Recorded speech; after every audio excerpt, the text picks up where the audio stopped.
On va parler une nouvelle fois de détournement d'argent, etc. sur, par exemple, le sujet de la ville de Paris. Et oui, avec ses 55 000 fonctionnaires territoriaux pour une seule ville. Pour une seule et même ville, c'est incroyable. L'Union européenne compte 55 000 employés européens qui bossent pour l'Union européenne. Et à Paris, vous en avez 55 000 qui bossent uniquement pour la mairie de Paris. C'est assez catastrophique. C'est symptomatique d'un État qui nous coûte de plus en plus cher, jusque même dans des municipalités comme ça. Et c'est assez incroyable. On va regarder ça. C'est quelque chose qui n'est pas caché. C'est quelque chose qui est vraiment très public, qui est sorti déjà depuis plusieurs années, mais qui maintenant commence à revoir le jour. Puisque, tout simplement, les chiffres sont assez lunaires, n'est-ce pas ? Bref, on va regarder un peu tout ça. Pardonnez-moi si je ne suis pas autant joyeux et foufou comme d'habitude, mais pour ceux qui l'ont vu, je suis malade à crever. C'est pour ça qu'hier, il n'y a pas eu de vidéo. Et là, je suis en PLS total, donc bref. On va faire vite, on va écouter ça. Il n'y a aucun pays en Europe, et d'ailleurs même dans le monde, qui fonctionne comme ce modèle français absurde, en effet, où on est parti d'un État centralisé, on a lancé une régionalisation partielle sans vouloir renoncer à l'État centralisé et à la centralisation jacobine. Et on arrive à ce que vous avez décrit l'un et l'autre, c'est-à-dire en effet cette espèce d'empilement de strates et de fonctionnaires. On ne sait même plus d'ailleurs très bien, je crois qu'on a totalement perdu. J'ai entendu plusieurs politiques qui s'étaient plongés dans les dossiers dire on ne sait même plus qui fait quoi. En fait, il n'y a même pas de superviseur en France pour savoir exactement à qui sont dévolues les fonctions. Et si on compare, c'est incomparable, mais avec l'Allemagne, un système fédéral bien départagé où les Länder ont leurs fonctions, et on arrive à un différentiel de fonctionnaires. C'est le taux de fonctionnaires par rapport à la population est de 11% en Allemagne et de 22% en France. Donc, en fait, le différentiel, il est de 10%. Je laisse à François le soin de calculer ce que ça fait en dette supplémentaire, mais l'absurdité est là. Et d'ailleurs, on peut aussi, j'aime bien toujours rappeler ce chiffre quand on critique l'Union européenne, parce qu'il y a 55 000 fonctionnaires à la mairie de Paris et le même nombre de fonctionnaires pour toutes les institutions de l'Union européenne. Donc, c'est 2 millions d'habitants contre 450 millions d'habitants. C'est ouf, la différence entre l'Union européenne et tout simplement la France, par rapport du coup aux 2 millions d'habitants de Paris. Vous avez 55 000 fonctionnaires. Pour l'Union européenne, vous avez 450 millions d'habitants et vous êtes à 55 000 agents territoriaux. Donc c'est quand même assez incroyable de voir encore une fois cet argent gaspillé. Et vous allez voir, on va apprendre quelques autres trucs, notamment grâce à Sarah Knafo, puisqu'en fait, Anne Hidalgo, par exemple, a une équipe de la communication, s'il vous plaît, messieurs, dames, accrochez-vous à vos slips parce que vous allez tomber de haut. L'équipe qui gère la communication d'Anne Hidalgo, ils sont 400 personnes. 400 personnes pour bosser pour la communication d'Anne Hidalgo. Donc imaginez sur les 55 000 employés, combien il y a d'employés en doublon, avec des postes en doublon, en triple ou je ne sais quoi, et combien il y a de personnes en fait qui ne servent pas à grand chose, qui sont uniquement là pour prendre un chèque et cotiser pour leur retraite et basta. C'est quand même fou. C'est quand même fou. Bref. Donc Anne Hidalgo emploie autant de fonctionnaires qu'un continent entier, 55 000 agents pour 2 millions d'habitants, 55 000 agents pour 450 millions d'habitants pour l'Europe. Un modèle à bout de souffle et la France a 2 fois plus de fonctionnaires que l'Allemagne. C'est fou, c'est fou. 22% des Français sont fonctionnaires. C'est incroyable.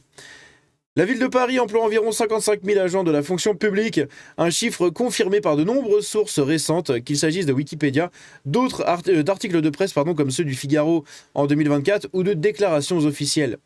Plus précisément, selon le rapport social unique publié pour l'année 2024, 52 984 agents étaient au sein du service public parisien au 31 décembre 2024. Les principales directions, du coup, concentrent une large part de ces personnels. La direction des affaires scolaires, la DASCO, compte environ 11 300 agents, putain.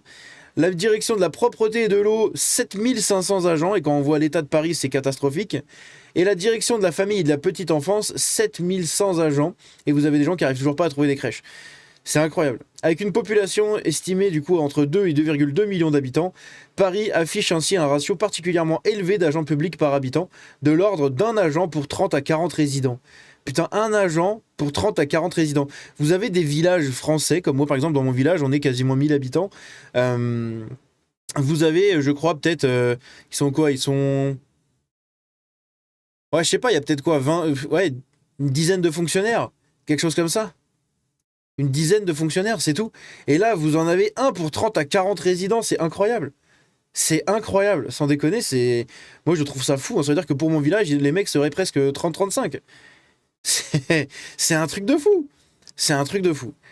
Un record en Europe. Putain, on bat des records. Hein. On bat des records d'imposition, on bat des records de taxes, on bat des records d'employés municipaux, des fonctionnaires, hein, tout simplement. Bref, c'est lunaire. Et encore une fois, hein, on se rappelle des propos de Marine Le Pen qui, elle, ne veut pas réduire les fonctionnaires. C'est une profession qu'il faut respecter. Donc, elle ne veut pas réduire la quantité de fonctionnaires en France. Et pourtant, rien que dans la ville de Paris, déjà, ça ferait faire énormément d'économies. Parce que 55 000 agents... c'est quand même, on peut se poser des questions quand même sur leur utilité. Hein. Ici, en 15 ans, Paris a perdu 150 000 habitants, mais a embauché 12 000 fonctionnaires de plus. Pourquoi faire? Le problème, ce n'est pas les fonctionnaires, mais les gestionnaires. C'est la bureaucratie de l'hôtel de ville. Ici, on va regarder une vidéo du coup du Conseil de Paris. Merci, monsieur le maire. Mes chers collègues, le récent rapport de la Chambre régionale des comptes est sans appel. Paris risque aujourd'hui la banqueroute et ce budget 2026, le dernier des mandatures Hidalgo, conforte malheureusement cette funeste trajectoire. La situation... Vous vous rendez compte quand même, la ville de Paris en banqueroute. La ville de Paris, j'en parle quand même de Paris en banqueroute. C'est vraiment géré par des Mongoliens, c'est incroyable. La situation financière de la ville de Paris est insoutenable. La dette a explosé. Je le rappelle, depuis votre arrivée, en 25 ans, elle a été multipliée par plus de 10. Passant de 1 milliard en 2001 à 8,6 milliards d'euros fin de... Attendez, la ville de Paris, elle est endettée à hauteur de 8 milliards d'euros 2024 selon la CRC et elle frôlera les 12 milliards d'euros à la fin 2026 en intégrant vos prédictions et les loyers capitalisés, soit plus de 5 000 euros par habitant contre moins de 5 100 par habitant en 2001. Cette situation est la conséquence directe de votre gestion dispendieuse de l'argent des Parisiens. Les comptes sont en effet à la dérive, en particulier depuis 2014 et plus encore depuis votre réélection, avec, faut-il le rappeler, une envolée de 13% des dépenses de fonctionnement. Ainsi, en 15 ans, Paris a perdu 150 000 habitants, mais embauché 12 000 fonctionnaires de plus. Pourquoi faire ? Bien sûr, le problème, je le redis, ce n'est pas les fonctionnaires, mais les gestionnaires. C'est la bureaucratie de l'hôtel de ville. Tout un tas de structures empilées qui coûtent cher. Par exemple, la seule relocalisation du Conseil d'architecture et d'urbanisme a coûté plus de 65 000 euros. Ce poste de dépense opaque ne peut pas échapper aux Parisiens. Toute structure doit être justifiée, évaluée, et c'est pourquoi, dans le cadre de ce débat budgétaire, je propose, dans un vœu, de rétablir 3 principes simples de bonne gestion. 1. Auditer tous les comités, observatoires et conseils existants pour réévaluer leur nombre et surtout leur efficacité. 2. Adopter une règle d'or pour une structure créée, 2. Supprimer. 3.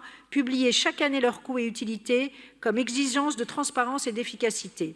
Paris montrera ainsi l'exemple à l'État qui compte près de 1200 comités et agences pour un coût estimé à 80 milliards d'euros par la Cour des comptes. À Paris, avec Rachida Dati, comme partout en France, mettons fin à cette logique de dilution bureaucratique pour investir sur le réel, le concret, le terrain et les services de proximité. Je vous remercie.